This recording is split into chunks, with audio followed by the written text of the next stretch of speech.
think the reason that there'll never be a Middle East peace is because of fanaticism. You know, that's been the problem throughout history, is that you could have a peace, you could have an accord, you could have a détente, but it won't last, because if someone is willing to die, to kill, well, you know, that tiny percentage of people is always going to be able to undo any kind of a peace. So I don't think there's going to be any sort of an enduring thing.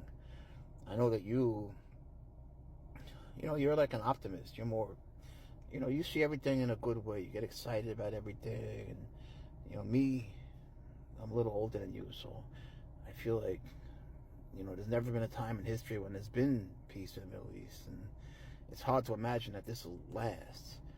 And, you know, people have taken sides in the worst way. You know, no one is this passionate about it. No one's like looking at like an analyst or reporter and just trying to understand both sides. And people, they have such strong opinions now without even like knowing the language. You know, say from the river to the sea, without knowing what river or what sea.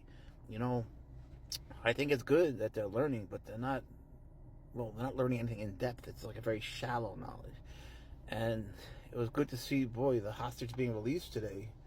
But the truth is, you know, you see like all these civilians, you know, butting up with the Hamas guys, and that makes you wonder, like, how long can there be a peace? You know, if everybody's crazy.